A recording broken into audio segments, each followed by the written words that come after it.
Assalamualaikum warahmatullahi wabarakatuh. Saya Naufal Firdausi, saya utusan dari Madrasah Aliyah 1 An-Nuqoyah. Saya akan membacakan kitab Fathul Mu'in karya Al-Alim Al-Allamah Zainuddin bin Abdul Aziz Al-Maribari.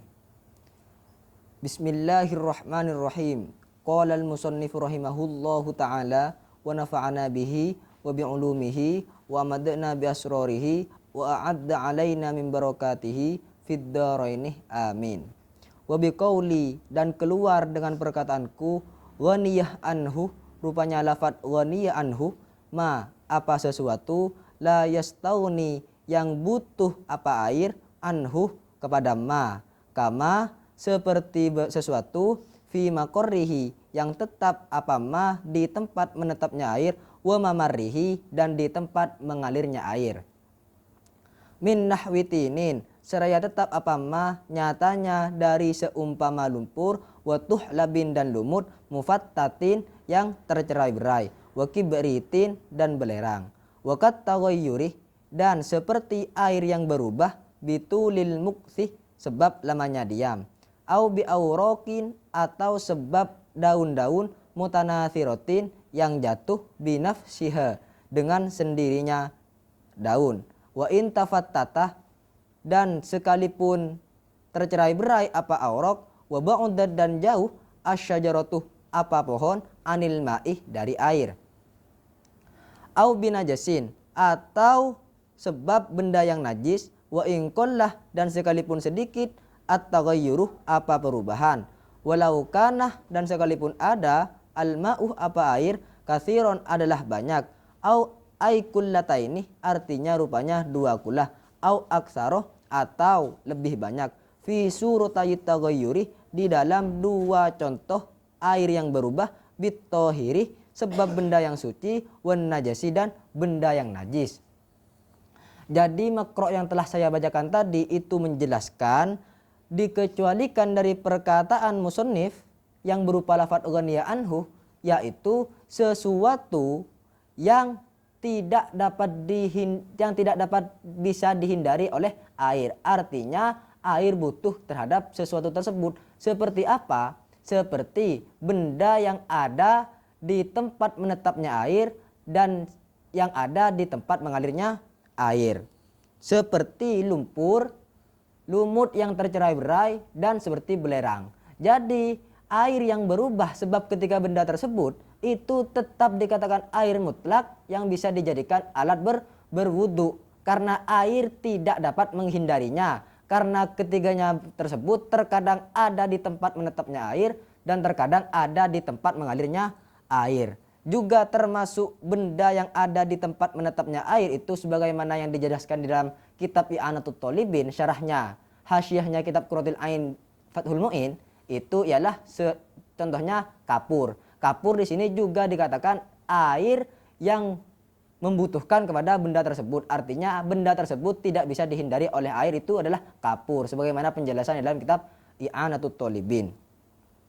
Wa kattaghayyuri bitulil muksih, juga air yang mutlak yang masih bisa digunakan oleh orang untuk berwudu meskipun berubah adalah air yang berubah sebab lamanya diam. Air yang berubah sebab lamanya diam itu tetap dikatakan air mutlak yang suci serta menyucikan.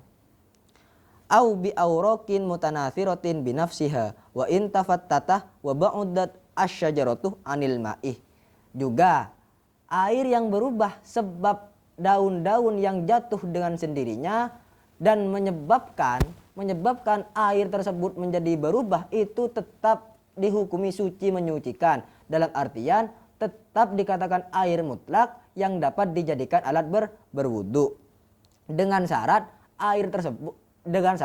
daun tersebut jatuh dengan sendirinya tanpa ada faktor orang lain begitu.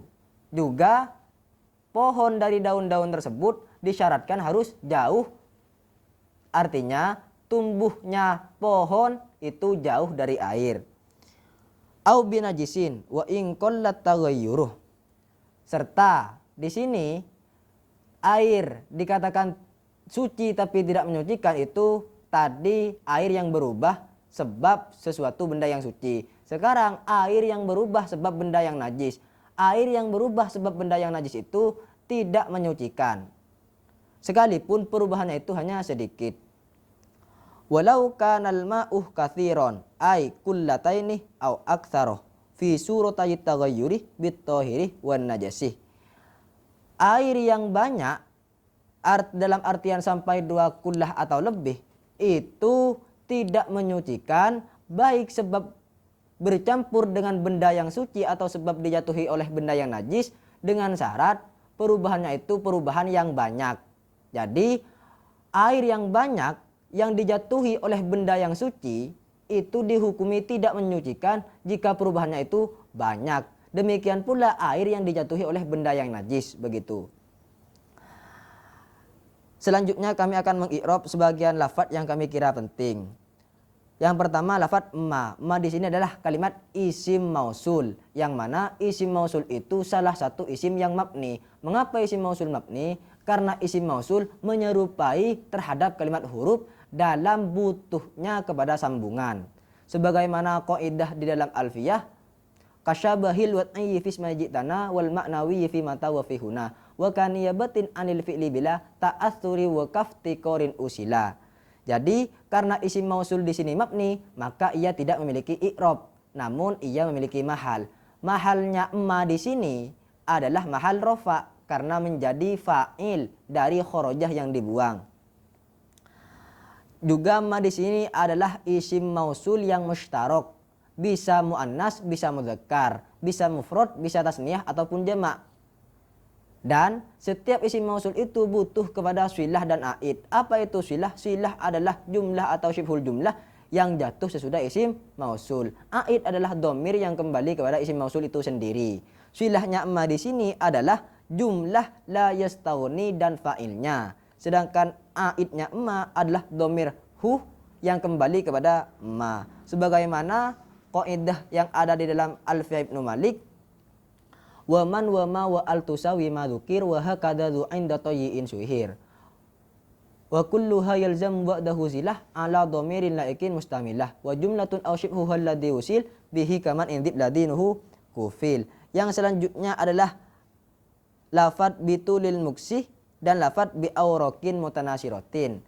Dua lafadz tersebut ada huruf abba-nya. Abba dalam dua lafadz tersebut itu adalah abba huruf jir. Abba huruf jir yang berfaedah makna sababiyah, yang mana abba sebab itu ialah menjelaskan sebab, begitu. Kaidahnya wazid dawad dorfiyatas tabin biba wa fi waqad yubayyinani sababa. Karena abba yang ada di dalam dua lafadz tersebut merupakan huruf jir, maka lafadz setelah abba tersebut dibaca ajir karena dimasuki oleh huruf abba yang merupakan huruf ajir yang bermakna sababiyah. Selanjutnya lafadz mutanatsirotin. Mutanatsirotin di sini i'rabnya jir karena menjadi naat. Di mana man'utnya? Man'utnya adalah lafadz bi aurakin. Jadi naat baik itu naat hakiki ataupun naat sababi, i'rabnya wajib mengikuti terhadap man'utnya. Kalau man'utnya itu rofa, maka naatnya juga rofa. Kalau man'utnya ajir, maka naatnya juga harus ajir. Kaidahnya an-na'tu tabi'un mutimmu ma sabaq li wasmihi aw wasmi ma bihi talak. Begitu yang ada dalam Alfiyah Ibnu Malik. Selanjutnya lafadz at-taghayyuruh. Wa in qallat taghayyuruh. At-taghayyuruh di sini i'rabnya rafa dengan dhammah karena isim mufrad. Mengapa rafa? Karena kedudukan at-taghayyuruh di sini menjadi fa'il dari lafadz qallah. Fa'il di sini bentuknya fa'il isim dhahir. Sebagaimana di dalam Alfiyah Ibnu Malik, wa bismillahirrahmanirrahim, al-fa'ilul ladzi kamar fa'ata zaidun muniran wajhuhu ni'mal fata wa ba'da fi'lin fa'ilun wa indhar fahuwa wa illa fa dhamirun istatar. Yang terakhir lafadz walau kanal ma'uh katsiron. Katsiron i'rabnya nasab, tanda nasabnya dengan fathah karena isim mufrad. Mengapa nasab? Karena katsiron kedudukannya menjadi khobarnya kana, yang mana amalnya kana itu tarfa'ul ismah wa tansibul khabarah. Tarfa'u kana al-mubtada isman wal khabar tansibuhu kakana sayyidan Umar. Kakana dhallabat ta'ha asbahah amsa wa sarah laisa zala barihah. Jadi mungkin hanya ini yang dapat kami sampaikan. Kurang dan lebihnya mohon maaf. Akhirul kalam. Assalamualaikum warahmatullahi wabarakatuh.